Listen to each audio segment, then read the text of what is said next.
What are we doing today? Well, what we're doing today is we are reloading 44 Magnum brass to number 6 birdshot. So I'll have a 44 Magnum that takes birdshot.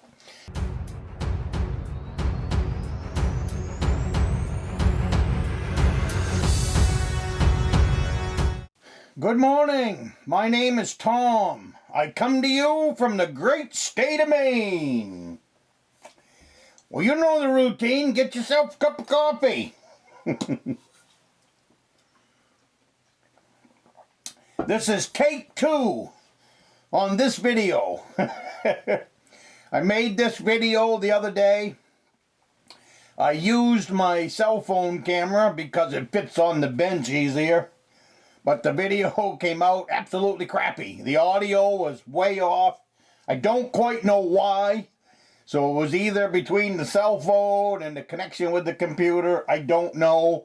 But I've got to figure that one out. So, what are we doing today? Well, what we're doing today is we are reloading 44 Magnum brass to number 6 birdshot. So I'll have a 44 Magnum that takes birdshot. Now, you can make these out of, you can also have it for the 357, the 38. Very easy to do. This really goes along with the whole nature of this channel, which is self-reliance, self-independence, all of that stuff. To me, having a pistol in your pocket or on your belt that takes a 44 Magnum bullet, or one that will take birdshot, especially when it's on the 6-wheeler, 4-wheeler, snowmobile, that could come in kind of handy. Because my kind of hunting, a lot of times, especially if you're just on the trail, almost anything can pop out. I mean, you could see a rabbit, you could see a partridge, you could see squirrels, all of that stuff. And if it's fairly close range, and sometimes they are, this 44 Magnum filled with birdshot would definitely do the trick. It doesn't have any kick to it at all. So, and I've had this come up in my comments as far as how to build a 44 Magnum birdshot case. So here we go. Like I said, this is take 2. So I'm trying not to do a rerun of what that exactly was. But anyways, we'll see how it goes. It's very simple to do. What I do is, first of all, you want any primer will work. Now, I'm going to load up probably 50 of these at least, just to have on the shelf and just to have around. Now, let me get rid of these cases. A couple things we'll talk about. There's only a couple things that you need. It doesn't take a whole lot of equipment at all. To accomplish this. Doesn't take any equipment, be honest with you. Now what I got here is what I call 44 Magnum birdshot kit. This is a whole kit. I made the whole kit. All I've got in here is I've got a little medicine bottle with some number 6 shot. Number 4 would work. 7.5 will work. Anything will work. You could load that thing up with any kind of birdshot. Let's see, the other thing that you're going to need, you're going to start out, you're going to need some cases. You're going to have them primed. So you're going to need some primers. You're going to need a handful of cases. And then you're going to need some cardboard wads. Now I purchased these. Let me get over here where you can see, hopefully. I purchased these at Sage Outdoors. You can buy them by the 1,000. I believe they're under $20 for 1,000. It might even be cheaper than that. I know they wasn't very much money. So you're gonna need. Now you can make these as well. You can take a 44 Magnum case, or you can take a 30. I get some 357s. Both will work. You can take one of these cases and put it on a piece of cardboard and then tap the end of this with a hammer until you cut out a cardboard circle that will fit in there. That's your wad. It takes 2 wads to do each shell. You need a wad over the top of the powder, and you need a wad over the top of the birdshot when you finish. So it takes 2 wads per shell. So out of this 1,000, I could get 500 rounds of birdshot, which that's an enormous amount of birdshot. Like I said, you can do the same thing with a 357. It's just I'm setting up for the 44 Magnum because it's a bigger case, holds more lead. I can hold more powder. I can use less lead and I can use more powder, or I can use less powder and use more lead. So it all depends on what you're going to be shooting. If you're going out to shoot some snakes and they're going to be right at your feet, well, then maybe you don't need quite so much powder. Now, what I've got set up so far, and that's what we went through this 2 days ago, what I've got filled here, I used 6.5 grains of red dot powder with a number 6 shot for birdshot. Now, there's 2 ways. Okay.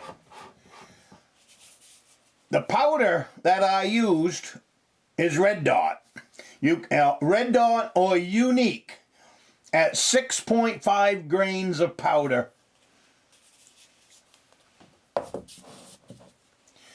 Get this out of the way so the camera doesn't focus on that. So 6.5 grains of powder. And you can do that on a set of scales. I have some RCBS scales here.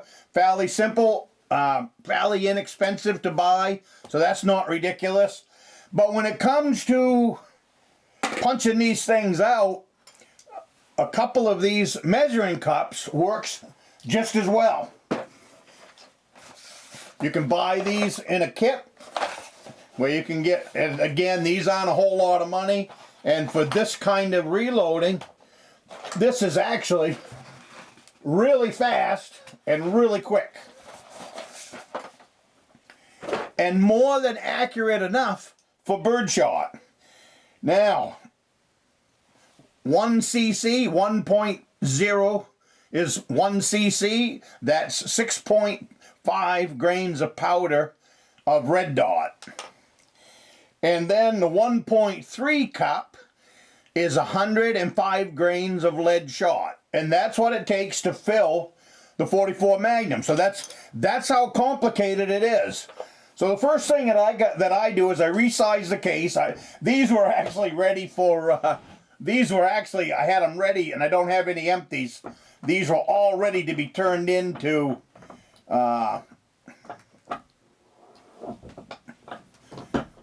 pistol bullets. So I've got to go in, I mean, you bevel them out so that the bullet will fit in the casing. So I just got to go in and knock out that bevel, because you don't need a bevel for your 44 Magnum shot. So I'm just going in, I'm going to run these 6 shells through there. Just enough to get them back down to size. You would need a press, you want to, well, I guess you can do all that by hand as well. But I look at this as a survival round. Country going to hell in a handbasket. This is just another little trick that, as us outdoorsmen and woodsmen and woodswomen, it's something that we can do to get an extra shot out of our pistols. All right, so how I do it, I take a clear cup like this. You could use anything. These are inexpensive to buy. I have a bunch of them in the reloading room. I put some shot in one. I put in the right scoop in there. Then I take my red dot powder, put that in another cup. And if static electricity like I've got right now is an issue, I'll take what I'm using and wipe it with a dryer sheet. Right now we've had some pretty funny weather, so static electricity has been cropping up. But this is another survival trick, so add this to your survival skills as a woodsman, an outdoorsman, and take it from there. All right, need a funnel. I take a funnel. There's nothing complicated about this at all. You take your case that's already been primed. I guess I probably should have opened up some of this stuff ahead of time so I don't have to do it while you guys are watching. But oh well, that's how we learn anyway. This is how a reloading room works. You have your supplies on hand.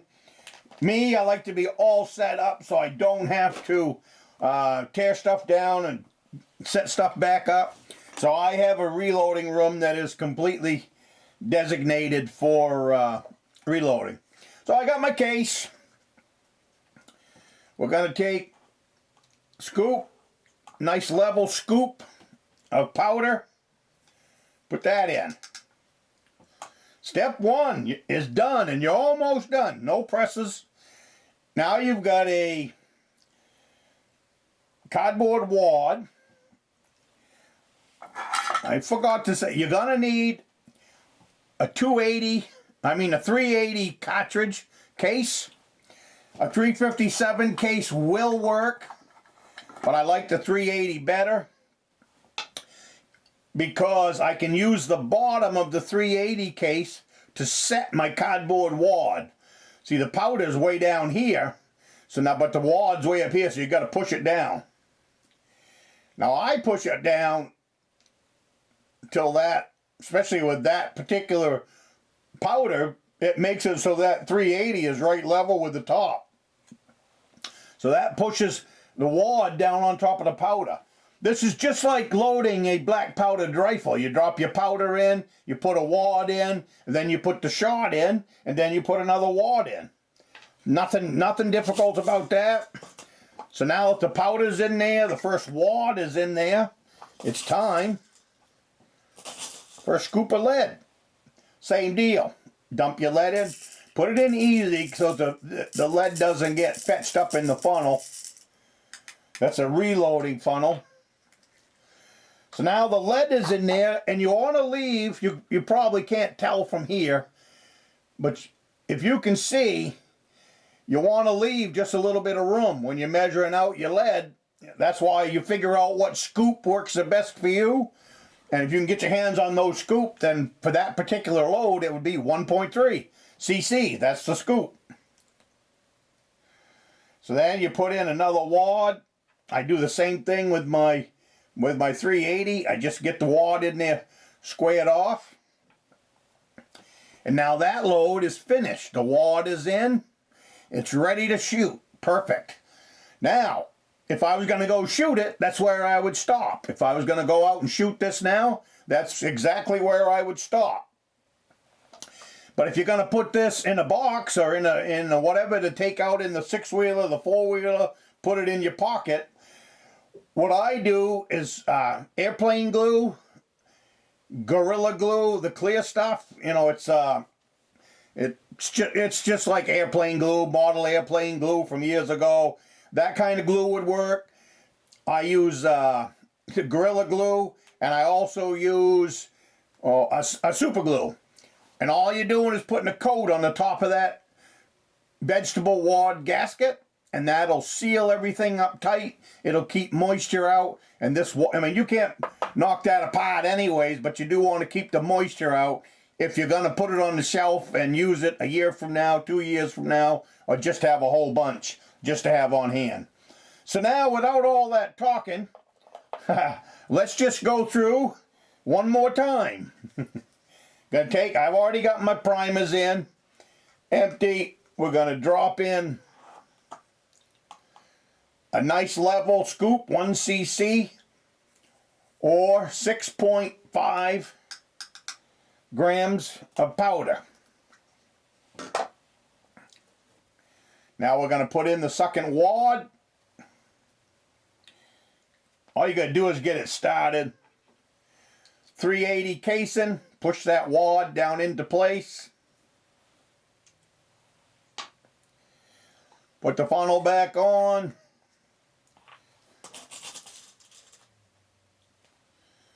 Drop in 1.3 cc's of lead.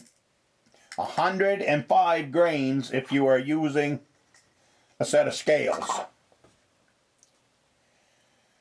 Put on another wad. Set the wad into place. Yeah, sometimes you just got to push, you just got to get that wad worked in. It's a little bit bigger than the case. There you go. Another 44 Magnum birdshot. So if you got any questions about this, drop them into the comments. Ask your questions. I don't mind answering them. This round is very, very easy to build. It takes no equipment to build it to speak of. And let's see, it's a very soft round to shoot when you're shooting it in the 44 Magnum. The pattern is quite big. I mean, I've been shooting these at about 30 feet, and I've been getting a pattern about that big around. I don't know if you see both hands or not. I had a big box I shot them into, and it covered the entire box. There are holes in the pattern, but you'd get that with shotguns anyways. If you went out and tested a shotgun on a big piece of paper, you'll see in your birdshot, a shotgun shell has about 350 little split shots in it, little bird shots, so there's a lot more. But you'll still find holes in the pattern depending on what load you're using and all of that stuff. So it's the same deal there. I think maybe too you might end up with a big pattern because of the rifling that's on the inside of these pistols. So I think that covers it. Let's see, we got into, yeah, the rifling, I think, leads to making a little bit bigger pattern down there. But I believe that any rabbit, squirrel, partridge, you know, we have ruffled grouse up here, anything that you could take within 30 to 40 feet of you, I believe you could do it with the birdshot with this 44 Magnum. Now I'm going to be playing with some more loads because I'm going to try to make them a little bit hotter. So I'll probably come back with a video or two on this subject. Right now my powder is at 6.5. And I don't believe that there's any reason at all why I couldn't up it to 10 or 11. Maybe even a little more than that. So I'll find out. We'll see if it affects the pattern any. And I just want to make sure to have enough oomph down there for bird hunting. So with any kind of videos, when it comes to reloading and all of that, and especially this birdshot, do your own research, do your own homework.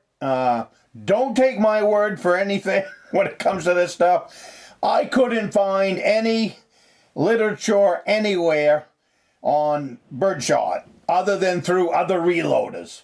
Other reloaders that have played with this, and you know, you got to start somewhere. So that's where I started. But as far as in any of my reloading books, there's nothing. So use caution. You know, that's about all I got to say on that. It's just use your own noggin. Use your own noggin. Use your own common sense. Do not overfill this stuff with powder. Play with the lower ones until you get experienced with it. I would definitely start out with the 6.5 grains of powder before you started upping the load. And remember, when you up the load on powder, then you've got to decrease the amount of lead that you're sending down. So you'll have to play with your lead too, but that's nothing hard there.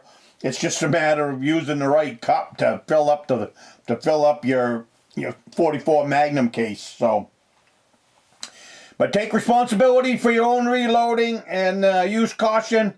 And I will see you in the next video.